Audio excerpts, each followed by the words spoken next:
Here's another how-to video from T-Weeder tool. If you have lake weeds that you are trying to get rid of, consider the T-Weeder for removing them. Just go to the website there. Well, today I'm going to be talking about putting a winch. I just bought this, it's a 2016 Can Am Outlander 450. This is the SST G2 450cc ATV, and got a great deal on this. It only has 24 miles on it, so and the only thing that it didn't have that I wanted was a winch. So I looked on Can Am's. You can buy a winch for this ATV that comes with all the proper mounting pieces and everything like that. I think it's a minimum for the smaller winch. It's $350. For the bigger 3,500 pound winch, I think it was $550. I went on Amazon, and this is a Superwinch, a 3,000 pound winch, and on Amazon this one was about $135. And the only thing, it does not have a couple of the little mounting attachments that are specific to the Outlander, but it's for $200 savings. I think we can work around it without really hardly any trouble at all. So I'm just going to unpack this and I'll show you what we've got in the box and how I think we can get this thing to go together. Okay, we've got the box all unpacked, and I'll just kind of go through some of the parts here. Here's the winch itself, and if you look on the bottom, there's the holes that the mounting bolts will go through. Now this winch does come with a mounting plate, and I'm going to show you something about this, at least this model or year Highlander. This plate I don't think is going to be necessary at all, but I'll get to that in a minute.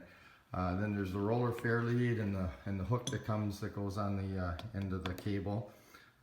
There's a packet of bolts and nuts for mounting the winch and the fairlead. These are some rubber boots or plastic boots that go over the end of your connections. And then here's this particular piece. This has got a circuit breaker piece in it, and this goes to the positive battery connection, and this is another cable that'll be part of your positive battery hookup. And then there's two other cables, and one is a little shorter. This one looks like it's a little longer. I haven't unraveled them yet. I don't know how long they are. But what I'm thinking is, I put on a couple of winches previously on some other ATVs, and this is the solenoid or the contactor that they call it. And depending on the previous installations I've done, this solenoid was mounted in the rear of the ATV. So then you needed some long cables to go from the winch all the way back to the solenoid. The recommendations currently now is to mount this in the front of the ATV, closer to the winch itself.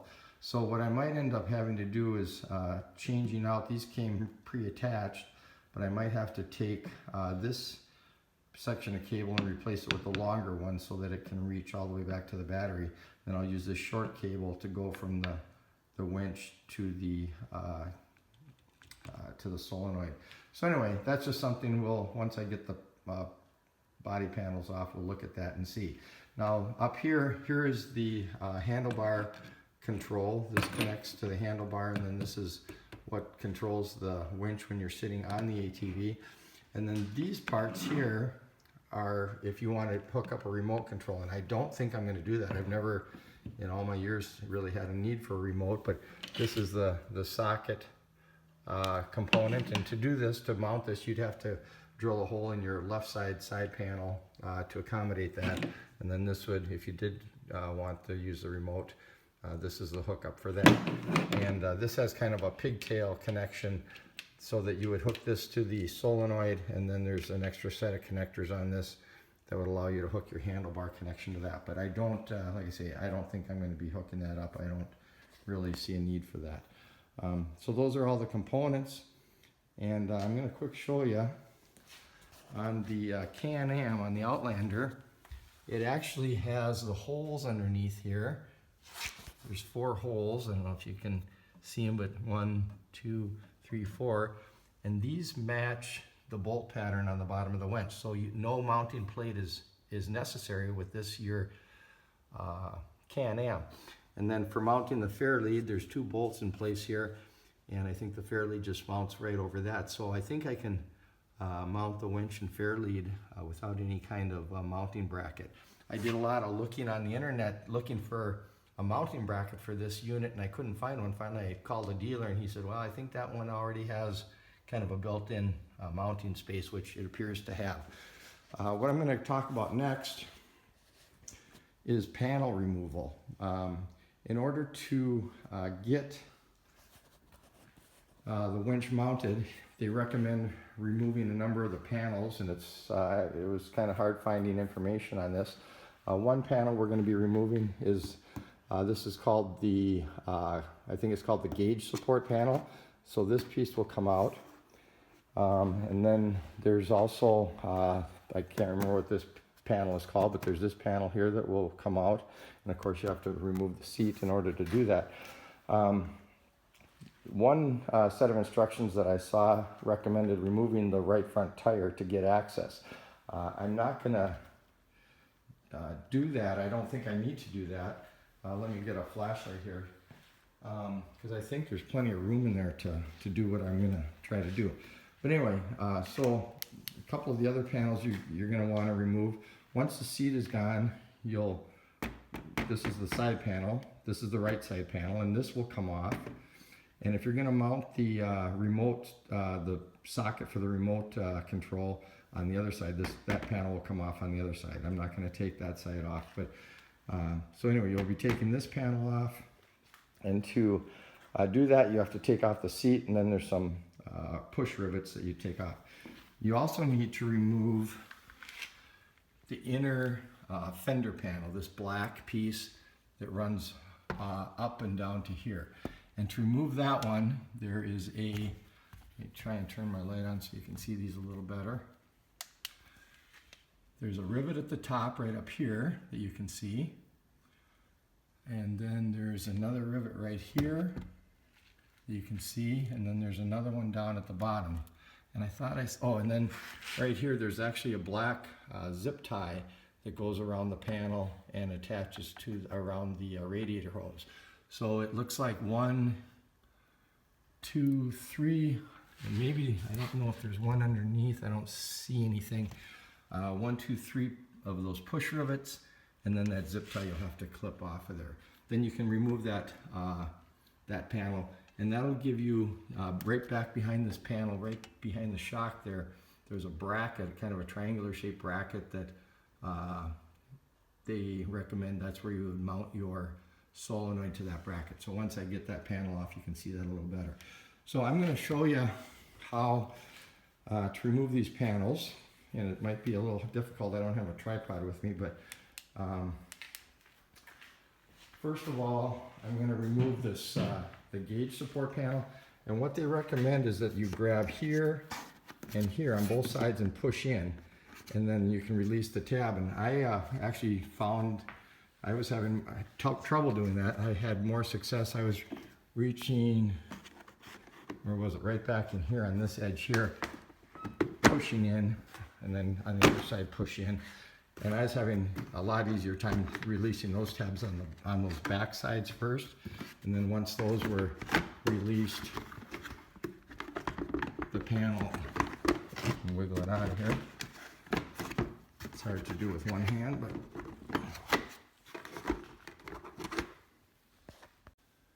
okay, with 2 hands I was able to pop that off a little easier, and then you can just kind of set that over off to the side. You can see the cable that runs to the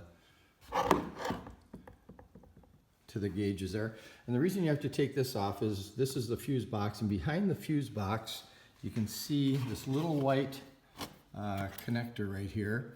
And if you were to buy the Can Am installation kit with the winch for a couple $100 more, I believe it comes, maybe you'd have to order it separate, I'm not sure, but I believe it maybe comes with a connector that would just plug right into this for your handlebar connector, because what you need to do, you can see there's a black and a red wire off the back of that. You need to connect your handlebar connector to a switched power source. So here's the handlebar connector, and it just has a simple red wire that comes off of that, in addition to the green and the black wire that will go to the solenoid. But this red wire needs to be wired into a switched power source on the ATV. So I'm going to see if I have some kind of a connector I can maybe put on the end of that wire that would plug in at the to the red wire here on this little white connector. But anyway, that's why you need to get into there. So once you've got that out of the way and accessible, I'm going to put a tester on there and just make sure that that is a switched 12 volt power source. But anyway, once you get that out of the way, then you can go on to remove the seat, and there's just a little clip or a little lever at the back of the seat. You just release that, and you can remove the seat very easily. And then you need to remove the center console to reveal some of the other parts that you have to get at. So there's a little handle down here at the bottom. Just pull up on that, and then just wiggle that free. And there's just two little grommets that the little posts go into on that center console. And what that will do then, it'll give you access to this other, to the side panel, to the connectors that you need to get at for the side, to remove the side panel. And they're basically just, there's 3 push rivets. One is right in the middle here, kind of by, this is your air box or your air cleaner in there. So there's one push rivet here. There's another push rivet underneath the fender right up here at the top. And then there's a third push rivet behind in the rear fender back in the corner. And you can kind of see it right back there and sort of in front of the gas tank. And so those 3 push rivets need to be removed, as do, this is just a Phillips head screw that secures this part of the panel to part of the dash assembly there. So those 3 push rivets need to be removed, and then you can remove this side panel off of here, and that'll give you access to everything where you need to run your wires. This is the battery, and once you run your wires along through here, there's some openings here. There's an opening where the positive and the negative battery cables come up, and it sounds like you should be able to run your wires along the side here and come up through these same openings to make your connections to the ground, the negative, and the positive battery connections there. So I'm going to, here, I'll just show you. These are pretty easy to release.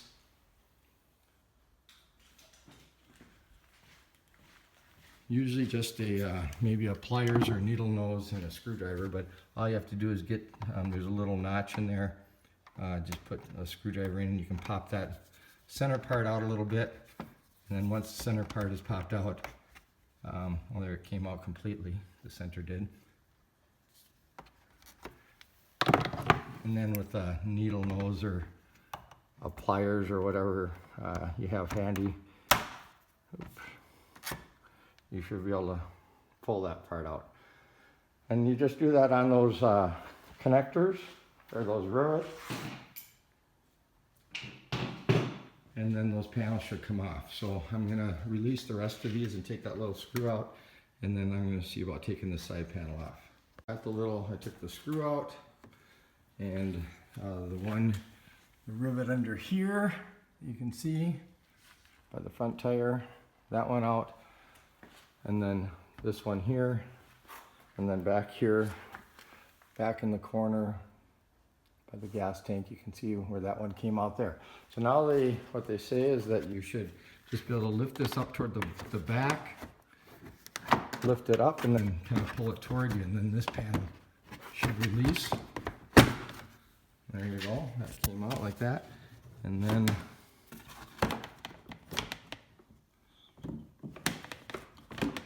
there's a couple tabs up there. I might have to use another handle. Oh, there we go.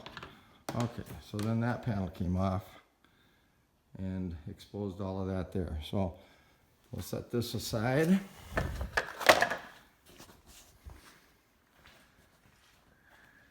And then the last panel that I need to remove is this one on the right inner fender area here. So I'll get those, cut that little zip tie around the radiator hose, and then I'll take out those push rivets off of there. Okay, I just found out there's one more rivet for this fender liner that I couldn't see before, but if you get down, you have to kind of get down on the floor. But right up, it's underneath. Let's see if I can show it to you. So looking at the front of the machine, if you go up underneath, it's right up there.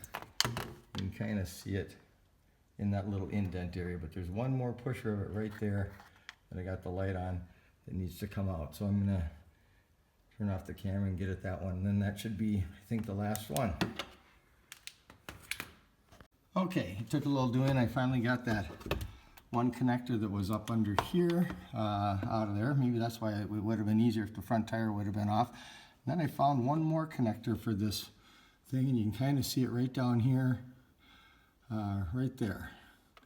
So that's one more that's got to come off, and then this inside fender panel can be removed. Okay, once I got all those 5 push rivets off of there, just able to wiggle that out of there. So that gives a lot of clear look into there. So there's what I took out. There's the 5 push rivets, and then I had to cut that zip tie that was around the radiator hose. And so here's the panel. And so you can see there was one here is where one of the rivets, 1, 2, 3, 4, and then the 5th one was under here.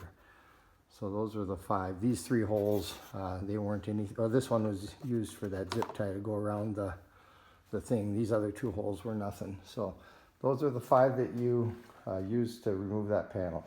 So now that all the panels are off of there, I can get to work mounting the winch and the fairlead, and then start running the wires for some of those other things. And then here you can kind of see, here's that, I don't have the light on in here, but there's this triangular piece that the solenoid is going to mount to. So we'll get going on hooking some of that stuff up. Okay, I did take off my front tire. I just thought it's going to give me a little more room to try and get the solenoid connected into here. I don't know if you can see, there's that triangular bracket, and I put some marks on it. Let's see if we can get the light settled down. Okay, so there's 3 holes. There's one here, one at the top, and then one at the right top over here. So the solenoid to attach up in there, I could put, if I put the bottom bracket lined up with that hole, it won't reach up to any of those top holes. So I put a little silver mark there where the bracket would match up, and I'm going to have to drill a hole through there. So I've got some good metal drill bits that I can use for that. So what it recommends, or what it says these are drilled for, is a 6mm by 1/2 inch thread cutting screw. Well, I checked all around. I couldn't find a 6mm. The closest I could find, this is a 1/2 inch. I'm sorry, it's a 1/4 inch diameter by a 1/2 inch long self-tapping screw, or thread cutting screw. There's a difference. And so what I think I'm going to have to do is, since a 1/4 inch is just slightly bigger than 6mm, I couldn't get it started in that bottom hole in here. So I'm going to take I think this is a 7/32 drill bit, and just ream those holes out, that hole a little bit bigger on the bottom, and then drill a new hole where I got this silver mark up here. And hopefully then I can get those self-threading screws in there and get the solenoid connected. Okay, what I decided to do was to mount the actual winch and the fairlead, just to make sure that putting the shorter wires from the solenoid to the winch, that they would reach, that I could route them and they'd be long enough so I didn't have to maybe consider mounting the solenoid in the rear of the machine and going that route. So I mounted the winch and the roller fairlead, and it would have been easier if I had another set of hands to kind of hold things in place while I lined up the holes and everything, but I was able to work it out, and the wires look like they're going to reach okay. So one thing I'm going to mention, mount the fairlead first. I mounted the winch first, and then it was very, very difficult to get to those bolts that have to go in behind the fairlead. I ended up removing the winch mostly, and then I could get back to those bolts to hold them while I was tightening down that's a T40 star bit that's attached to there. So a T40 star bit to tighten that up. I just used the same bolts that were already on the Can Am. I didn't use the ones that came with the fairlead, and then I did use the 4 bolts for the winch to mount that. But the holes lined up just fine under there, and it mounted and tightened up just fine, so that's all ready to go. Before you put the winch in, if you mount the fairlead first, take out at least a couple of feet of cable and route the cable through the fairlead before you put the winch into the area where it's going to be mounted, and then you can put the hook onto the cable after the fact. Okay, now the next thing I'm going to do is move on to mounting the solenoid. And again, I have to drill out those holes just a little bit bigger, and actually drill a fresh hole there. And since I'm going with 1/4 inch self-threading or thread cutting bolts, I had actually taken these little brackets on the solenoid weren't quite big enough to accommodate a 1/4 inch bolt. So I put it on a piece of wood and just used a 1/4 inch bit and drilled those out a little bit bigger so that the bolt should go through the slots on that bracket okay now. So I'm going to move on to mounting the bracket now. Okay, I've got the solenoid mounted in there, or the contactor, sometimes they call it. And as you can see, the two self-threading screws. That top one I had to drill a pilot hole. I had to drill a complete hole through there, so I used a 5/32 bit to drill a pilot hole. First I put the bottom one in, got that secure, and then because there's a flange on those bolts, so if you can't get it right up tight to the housing of the actual solenoid. But so anyway, I got the bottom one on first and slid it down as far as I could, and then I drilled a pilot hole with the 5/32, and then I used a 7/32 to drill the other hole, and then I used those 1/4 inch thread self-threading bolts, and that worked. Before I did that, I attached the ground and the positive for the that are going to go to the winch, just because they're on the back side of that solenoid, so it would have been a little more difficult maybe to attach them after the fact. So I attached those first, and now I can attach these wires to the solenoid real easily.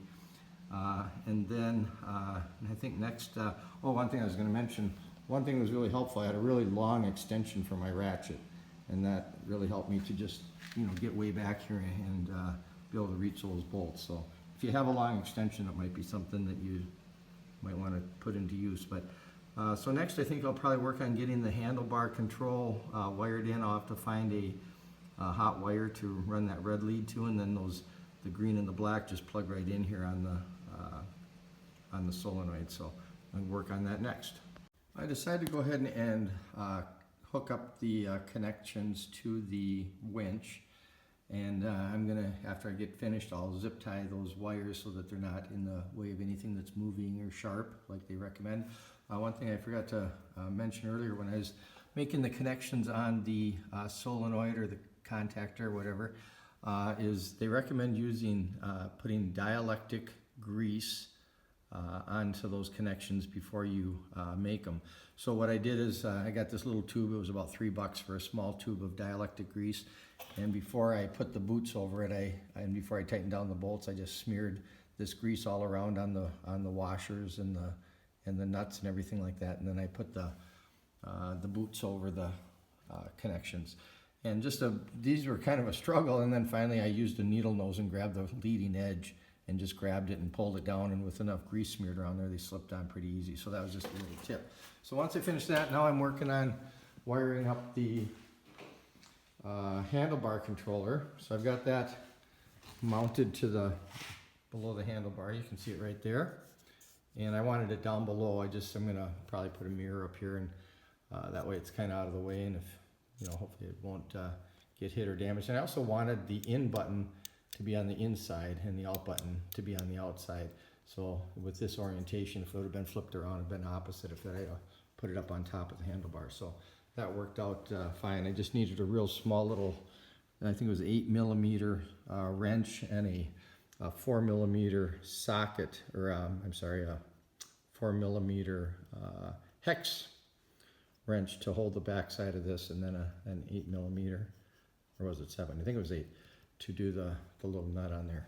And I could only get the nut so far, the socket only fit so far before it kind of bottomed out, and then I had to use a little 8mm open end wrench to tighten it down the rest of the way. So then I'm running the cable for this, and I've got it zip tied along to this other cable, and I ran a bunch of it down, and got to a point where I got the red wire here. You can kind of see it poking out at the bottom here. So I pushed enough of this in so the red wire was just down here, and then I could kind of snake it over through to the area where I'm going to connect it.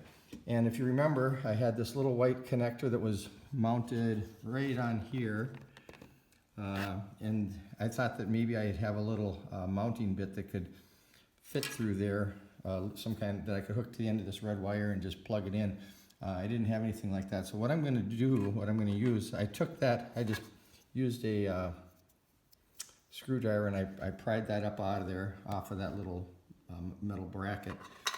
And then you can just use another little screwdriver and slide this. There's a little tab on this black connector, and slide that out of the white thing, and that'll kind of give you access. I thought maybe then I could, just push a wire into one of these, into the hot one. This red one is switched with the black stripe on it. So, but I decided what I'm going to do. I've got some of these inline connectors. You just put the wires through there, and then you pinch down this little metal contact on there, and that'll do an inline tap. So I can put this wire and the red wire. I had to peel back a little bit of the tape that was around there, but I should be able to put this connector on there and then tap that wire.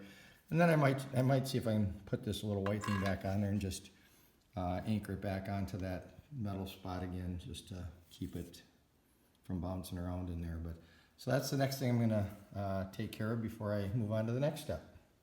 Okay, got that all connected now. And what I did is, after, you can see it in there, after I put the inline connector on there, I put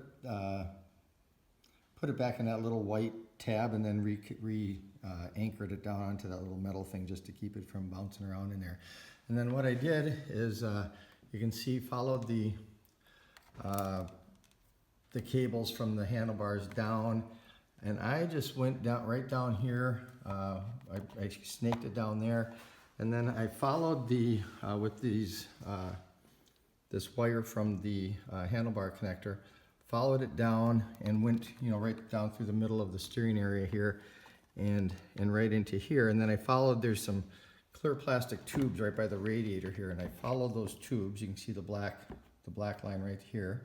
Followed those tubes down and came under here, and then there's about 6 feet of this wire, and so it's really a lot of excess. So I kind of bundled it up there. Let's see if we can get it to focus in. You can kind of see it, and then hooked a zip tie. There's a little plastic bracket right here. Put a zip tie around that bundle, and it's not focused. There we go. And so that's all, should be out of the way of everything. And then ran the leads right down here, and you can see them hanging there. And then those leads will connect to the solenoid leads. And then I'm gonna take another zip tie. I've got just a little bit of excess right up here that I need to get out of the way, so I'll tuck that underneath somewhere and zip tie it to get it out of the way. So now I think the last thing to do is to run the positive and negative cables from the solenoid, from the contactor. I'll run them along here somewhere, and then try and come up through here to the battery, and then make the connections to the battery. And once that's all done, that might take care of it. We'll see what anything else comes to mind. Okay, I've got the hot and the ground wires run up here to the battery. It was more of a challenge than I thought. I mean, it just, you know, you have to get it behind these, up through these plastic panels and in between here. I thought it would come up through the same hole that the positive cable for the battery comes through, but I couldn't even hardly fit anything through there. But there's another little hole right next to it here, and you can kind of see it under here. You can see the positive cable that runs along up there, and then you can see the connector, or I'm sorry, the circuit breaker is up there, just kind of sitting behind there.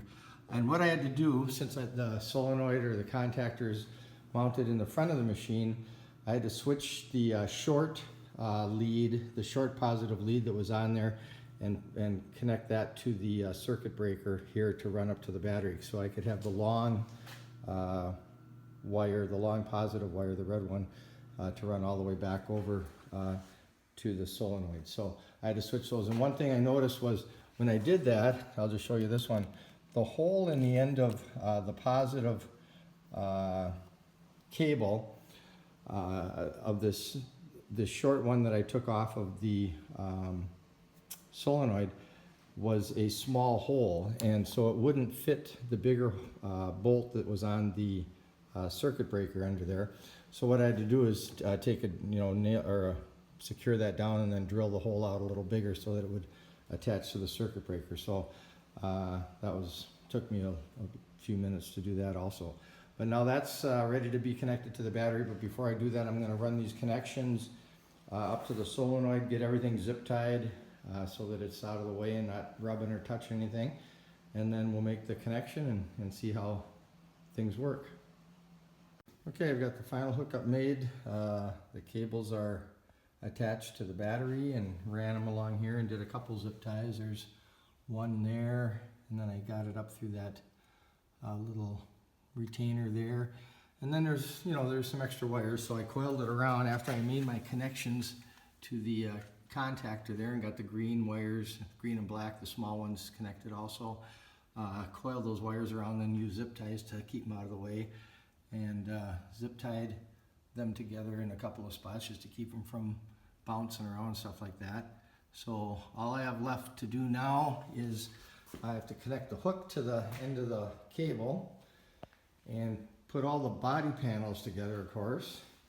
Oh, one thing I was going to mention, I found it a little easier. I ended up moving the contactor. If you actually just thread it from under here, that seemed to be a little easier than trying to do it from up top. So I was able to thread it through that hole, the positive battery cable up through that, the hole up there. I put some vinyl up there just to kind of protect that circuit breaker from rubbing on stuff.